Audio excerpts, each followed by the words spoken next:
मैं रामनिवास शाचार्य श्री कल्याण राजकीय कन्या महाविद्यालय सीकर आज अपन लोकतंत्र का पारंपरिक उदारतावादी दृष्टिकोण या फिर कहना चाहिए सिद्धांत पर चर्चा करेंगे। हमारा टॉपिक है वो आज का टॉपिक ये है। तो इसमें हम देखते हैं कि पारंपरिक उदारतावादी सिद्धांत को हम प्रतिष्ठित या लोकप्रिय सिद्धांत भी कहते हैं। ये सिद्धांत पिछली 3 शताब्दियों कहना चाहिए कि 17वीं से लेकर 20वीं शताब्दी तक में ये विकसित हुआ और बेंथम, J.S. मिल, T.H. ग्रीन, अब्राहम लिंकन आदि इस दृष्टिकोण के महत्वपूर्ण विद्वान रहे हैं, चिंतक रहे हैं, जो इस विचारधारा को, इस धारणा को स्वीकार करते हैं। तो इसमें हम और विस्तार से थोड़ा देखते हैं कि पुनर्जागरण तथा सुधारवाद के सांस्कृतिक एवं धार्मिक आंदोलनों ने, जो धार्मिक आंदोलन हुए, बहुत से आंदोलन ने व्यक्ति के मूल्य को सर्वोच्च मानते हुए तमाम चिंतन का केंद्र व्यक्ति को माना।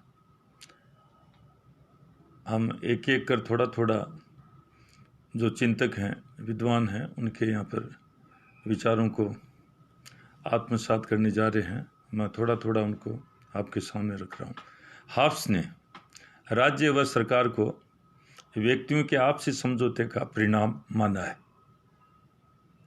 जॉन लॉक ने राजनीतिक सत्ता को जनता की सहमति पर आधारित और संवैधानिक तथा सीमित सरकार के सिद्धांत का प्रतिपादन किया है के रूप में माना है। तर्कवादी दार्शनिक मॉन्टेस्क्यू ने स्वतंत्रता को महत्व दिया और स्वतंत्रता को सुरक्षित रखने के लिए सरकार की 3 शक्तियों, विधायी, कार्यपालिका और न्यायपालिका शक्तियों में पृथक्करण की सिफारिश की। देखो, ये यहाँ पर केवल व्यक्ति के अधिकारों और व्यक्ति की समानता, स्वतंत्रता को ध्यान में रखकर ये सारा सब किया जा रहा है। यहाँ पर व्यक्ति को प्रमुख स्थान पर रखा गया है, राज्य को नहीं। रूसो ने लोकतंत्र की आत्मा के रूप में अपना सामान्य इच्छा का सिद्धांत दिया है। ये प्रत्यक्ष लोकतंत्र के महान मसीहा के रूप में जाने जाते हैं। 18वीं सदी में अमेरिका तथा फ्रांस की क्रांतियों द्वारा लोकतंत्र के सिद्धांत को व्यवहारिक रूप प्रदान करने का प्रयत्न किया गया। ये जो 2 रिवॉल्यूशन हुई, इसमें जो लॉक, रूसो आदि ने जो विचार व्यक्ति को जो महत्वपूर्ण स्थान दिया, उसको व्यवहारिक रूप इन क्रांतियों के माध्यम से मिला। 19वीं सदी में उपयोगितावादी दार्शनिक बेंथम और J.S. मिल ने लोकतंत्र का समर्थन इस आधार पर किया कि यह शासन अधिकतम व्यक्तियों के अधिकतम सुख के लिए आवश्यक है। तो बेंथम और मिल साहब हैं, इन्होंने भी कि एक शासन किस प्रकार से किया जाए, निर्णय किस प्रकार से लिया जाए, उनका क्रियान्वयन। तो यहाँ पर देखा कि अधिकतम व्यक्तियों के अधिकतम सुख में वृद्धि होनी चाहिए, ये ध्यान रखा जाना चाहिए शासन करते वक्त। 20वीं शताब्दी में अर्नेस्ट बार्कर, डेबी लिंडसे, लास्की, फेनॉक आदि ने लोकतंत्र का समर्थन किया है। तो इस प्रकार से हम कह सकते हैं कि 17वीं शताब्दी से लेकर 20वीं शताब्दी तक ये जो उदारवादी दृष्टिकोण है, पारंपरिक दृष्टिकोण है, ये काफ़ी इस पर चिंतन हुआ। विद्वानों ने अपने अपने प्रकार से इसको आगे रखने की, प्रस्तुत करने की कोशिश की, और इसी में अब आगे चलकर हम देखते हैं कि लोकतंत्र के उदारवादी दृष्टिकोण के कुछ बुनियादी तत्व हैं जो इस प्रकार से हैं, जिनको सब लोग स्वीकारते हैं। ऊपर वाले जो भी विचारक हैं, चिंतक हैं, उनके सब की बातों का सार ये निकलता है कि ये तत्व हैं वो उदारवादी दृष्टिकोण में सर्वमान्य हैं। नंबर 1, सब व्यक्ति समान हैं। व्यक्ति अपना भला बुरा स्वयं सोचने की शक्ति रखता है। दूसरा, शासन जनता द्वारा स्वयं संचालित होना चाहिए। तीसरा, सरकार बहुमत की होनी चाहिए तथा जनता की इच्छा सरकार की शक्ति का आधार है। राजनीतिक सत्ता जनता की अमानत है। सरकार का उद्देश्य सामान्य जन का भला करना है तथा व्यक्ति का चहुमुखी विकास करना है। सरकार जनता के प्रति उत्तरदायी होगी।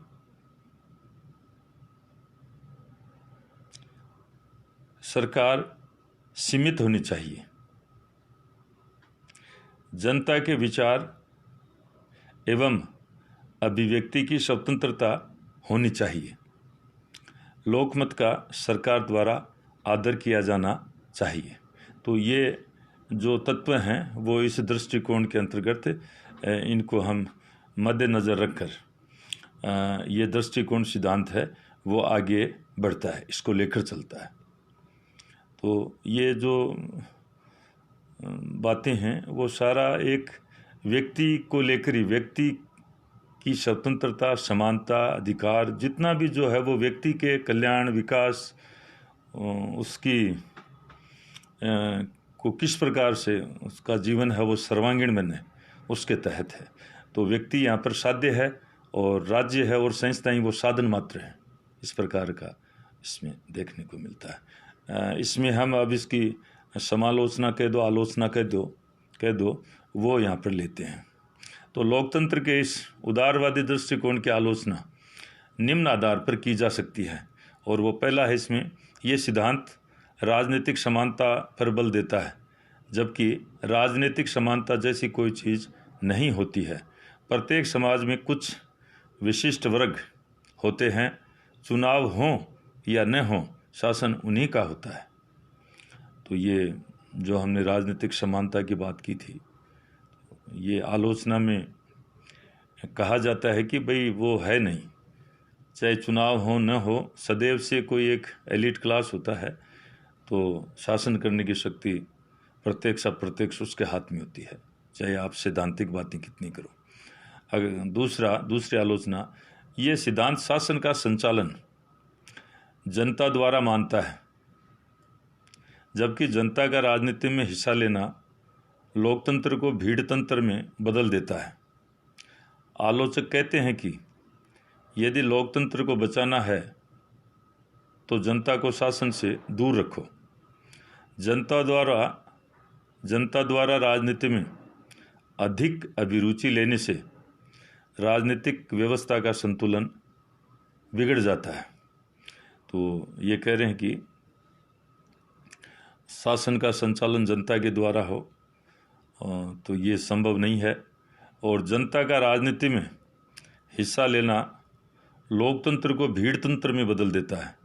और आगे जैसे इन्होंने कहा कि भाई जनता ज़्यादा शासन कार्यों में अभिरुचि लेगी, भाग लेगी, तो जो सिस्टम है, पॉलिटिकल सिस्टम है, जो भी राजनीतिक व्यवस्था है वो बिगड़ सकती है, उसका संतुलन बिगड़ जाता है। तो इस प्रकार से यदि लोकतंत्र को जिंदा रखना है तो जनता को उससे दूर रखना चाहिए। तो ये आलोचना में ज़्यादा ये इन्होंने कुछ इसको अतिवादी रूप में प्रस्तुत किया है।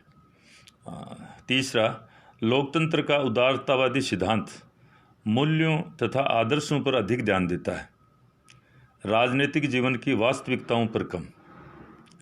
राजनीति में व्यवहारवाद के उदय के बाद मूल्य विहीन राजनीति के समर्थक हर राजनीतिक सिद्धांत को केवल राजनीतिक जीवन में तथ्यों पर स्थापित करना चाहते हैं। ये कह रहे हैं कि लोकतंत्र है, उसमें ये सिद्धांत हैं वो मूल्यों और आदर्शों पर आधारित हैं, जबकि व्यवहारवादी आंदोलन के बाद में आज की जो राजनीति है वो मूल्य विहीन, मूल्यों को रखकर चलेंगे तो ये कह रहे हैं मूल्य विहीन राजनीति के समर्थक सिद्धांतों को केवल तथ्यों पर स्थापित करना चाहते हैं, आदर्शों पर नहीं। तो ये थोड़ा सा उसकी आलोचना में इन्होंने कहा है। अगला, ये सिद्धांत राजनीति में नेताओं, शासन करने वाले विशिष्ट वर्ग तथा संगठित संस्थाओं को उचित महत्व प्रदान नहीं करता। ये जो उदारवादी दृष्टिकोण है, इसमें ये नेता, शासन करने वाला विशिष्ट वर्ग तथा संगठित संस्थाओं को उचित महत्व नहीं देता। ये तो केवल प्रत्येक व्यक्ति को महत्व देता है, इसलिए ये लोग इसको आलोचना के रूप में कहते हैं। तो आज मैं यहीं मेरी वाणी को विश्राम दूंगा। आपने बहुत ही ध्यानपूर्वक इसको सुना, समझा, इसके लिए आपको बहुत बहुत धन्यवाद।